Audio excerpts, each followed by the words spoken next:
Et salut à tous, c'est Axel. Je suis chez Samsung. J'ai dans la main le Galaxy Note 9 dont j'avais pas du tout. Alors si vous voyez un peu bouger, c'est normal parce que j'ai connecté mon téléphone sur un trépied, sur une barrière où les gens touchent un peu, je suis désolé. Alors donc l'idée ce serait de vous proposer une petite prise en main de ce Note 9 dont j'ai absolument pas suivi l'annonce, je vous le dis tout de suite. Donc je ne sais rien sur ce produit et à la fois ce qui m'ennuie c'est qu'en ayant fait un petit tour là dans cette pièce que vous découvrirez donc dans la weekly numéro 3, j'ai l'impression d'en savoir déjà suffisamment. Alors je sais plus et on verra ça ensemble. Donc niveau spec, c'est un produit avec un écran de 6.4 pouces Super AMOLED en Quad HD+.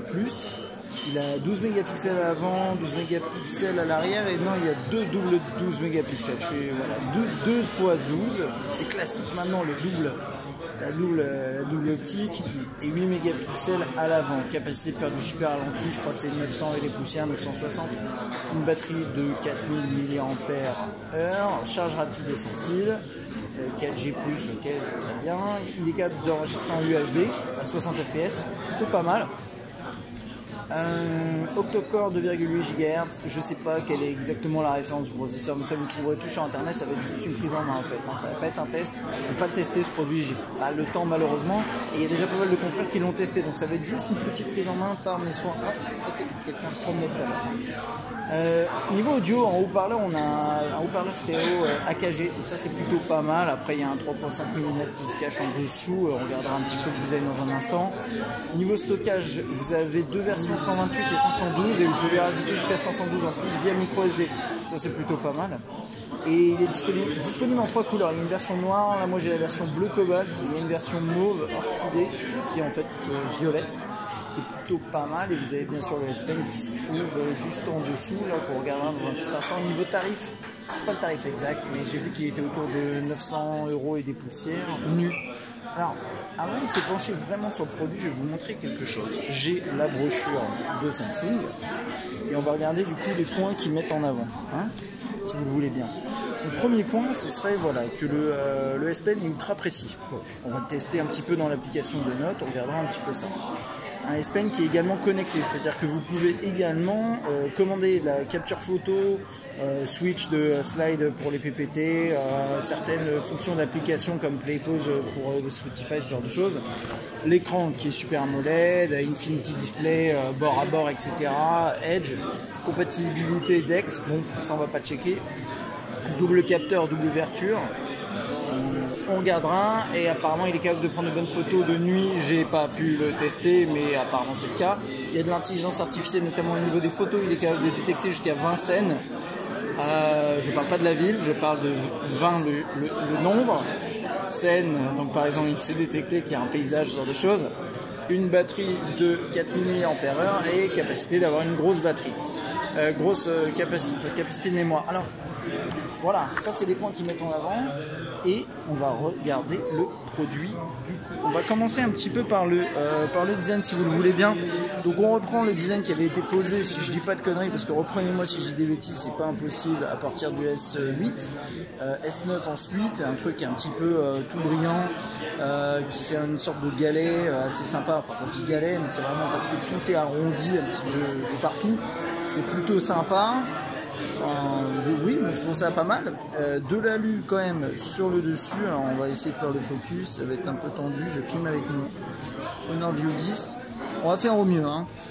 Micro SD sûrement sur le dessus ou SIM, je suis pas sûr. A priori ça change pas grand chose. Ou bien c'est un seul slot pour tout, ouais, j'ai l'impression. En dessous, on a du USB de type C, le haut-parleur, le S Pen et le jack. Sur la droite, bouton on-off, verrouiller, déverrouiller, juste ici. Le focus va être tendu. Une fois qu'on sera dans l'écran, ça va le faire. On a la double optique, le flash, l'électrocardiogramme. Cardiogramme. Je commence vraiment à être rouillé. Le fréquence mètre, machin truc, cardio fréquence mètre, je sais plus comment on dit. Vous voyez, le scanner d'empreinte digitale ici. Et bouton de volume. Et le bouton qui sert à rien, qui permet de lancer Bixby. Peut-être qu'avec cette version, ça servira à quelque chose. Alors comment je vais faire? Je peux me mettre comme ça, c'est pas si mal. Alors, niveau interface, bon bien sûr, on est sous Android dans une version dont j'ignore le numéro, mais on va regarder ça tout de suite. On est dans la version 8.1 d'Android. On retrouve en fait l'intégralité des fonctionnalités classiques, Etiquette qu'on a ici par exemple. Focus pue la défaite. Et on va regarder du coup quand même le système de notes qui peut être pas mal. Donc là on a toujours ce petit module avec afficher notes, section intelligente, capture, message animé, etc. Pen Up, c'est quoi ça? Créer une œuvre facilement avec le S-Pen. Dessiner tout en regardant le dessin animé de la photo. Ok, ça vous aide à, semble-t-il, dessiner. Vous avez des œuvres et après vous pouvez redessiner le truc, on dirait un truc comme ça, je sais pas exactement. Ça a l'air quand même sympa. Et au niveau du S-Pen, note, on peut checker de prendre une note. Alors, désolé, il y a des gens qui tapent à droite, à gauche. Voilà, il est précis, il est réactif, il n'y a pas de souci. Maintenant, qu'est-ce que je voulais? Je voulais ça. Oui, c'est sympa, on a un super bon feeling, ça c'est clair. Je trouve que niveau réactivité, de toute façon, on était vraiment très très bien depuis un bail. Je pense que là, on est vraiment top. C'est pas surprenant. Est-ce que mon téléphone n'est pas en train de se péter la gueule? Non, c'est bon. Donc non, ça marche très très bien. De toute façon, je vais vous dire, je pense que c'est le meilleur smartphone. La gamme Note est la meilleure gamme de smartphones pour pouvoir dessiner sur un écran de taille, on va dire, compacte. Après, si vous voulez passer sur des tablettes, etc., on a des produits sympas chez Apple, etc. Mais en l'occurrence, là, on a quand même quelque chose de cool. Le S-Pen, ici, je l'ai en jaune. Alors, je sais pas si c'est volontaire. Moi, je le trouve pas très stylé. Mais il a son petit bouton qui est toujours là, bien sûr, et qui permet, semble-t-il, de déclencher notamment de la capture à distance. Alors, attendez, on peut voir ça. Si j'appuie, ouais, voilà, ça a pris une photo. Vous voyez? Voilà. Donc ça, c'est pas mal. Ça peut être pratique. Mine de rien, je trouve ça plutôt cool. Pour faire des photos de, je sais pas, vous mettez sur un trépied, vous appuyez sur le S-Pen, c'est plutôt stylé. Ok, niveau interface, est-ce que ça sert vraiment à quelque chose d'aller se promener dans l'interface? On a, je pense, beaucoup de choses que vous connaissez déjà, qui n'ont pas vraiment changé, filtre de lumière bleue, mode performance, lampe, etc. Téléphone, le message, le clavier, ça doit être, voilà, c'est celui-ci qui est plutôt bien, il n'y a aucun problème par rapport à ça. La caméra, on va aller dans l'interface un petit peu de la caméra. On est où là? Mise au point en direct, donc ça c'est ce fameux mode qui permet notamment, alors ça permet de faire quoi déjà? Je vous avoue, ça fait un petit bail que j'ai pas testé Oui, ça permet de créer de la profondeur de champ et d'ajuster ensuite aussi si c'est un grand angle ou pas. Alors là j'avais mon doigt, donc c'est marrant. Mais ça me fait penser du coup à ce que proposait LG, hein. Vous vous rappelez de tout ça. On a le mode pro, toujours très pratique, vraiment sympa, assez complet, mode panorama, mode automatique qui normalement détecte les scènes. Donc là il va rien détecter du tout parce qu'il n'y a pas grand chose à dire. Alors, on prend une photo, voilà, très bien.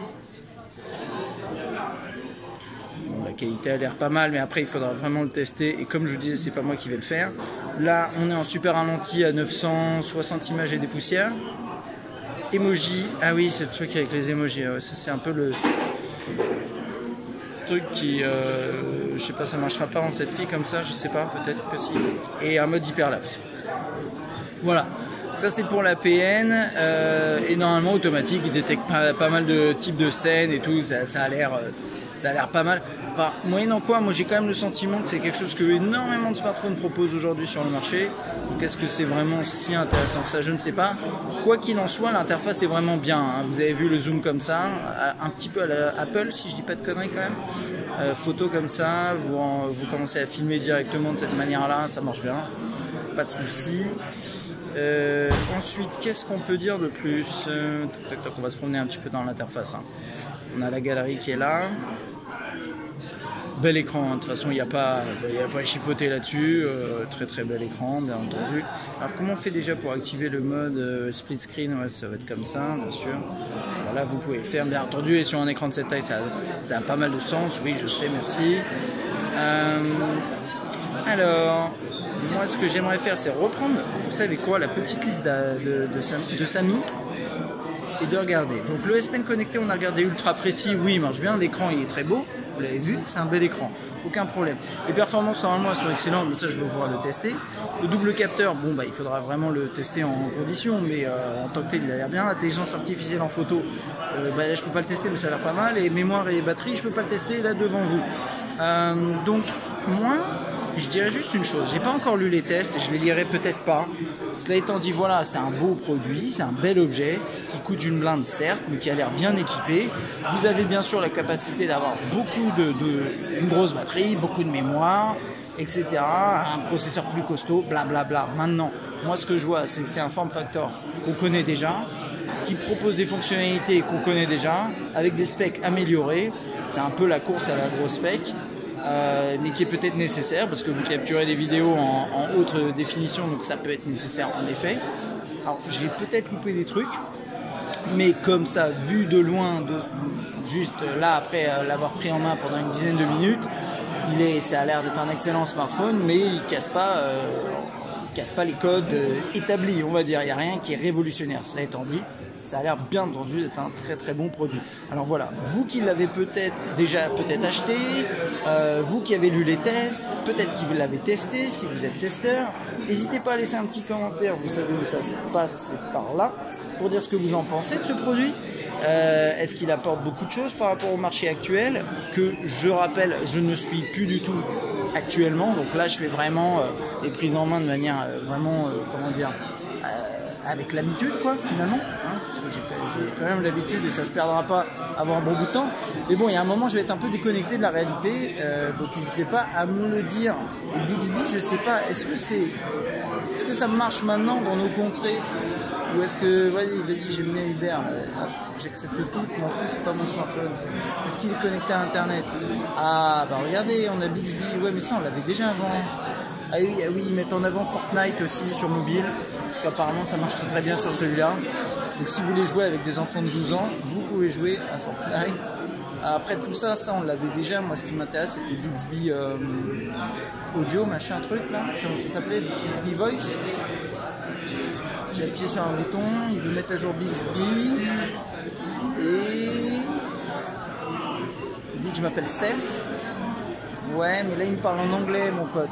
Je parle anglais, mais est-ce qu'on peut essayer de le faire? Attendez, je vais le refaire.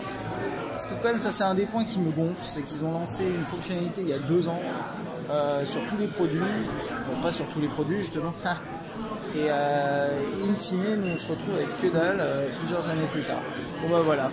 Merci Samsung, on est juste en coréen, en anglais et en japonais si je dis pas de conneries. Voilà, donc on a encore une fonctionnalité qu'on peut pas utiliser, c'est pas grave, on attendra encore un peu ou on n'attendra pas. Voilà, c'est à peu près tout pour cette petite prise en main.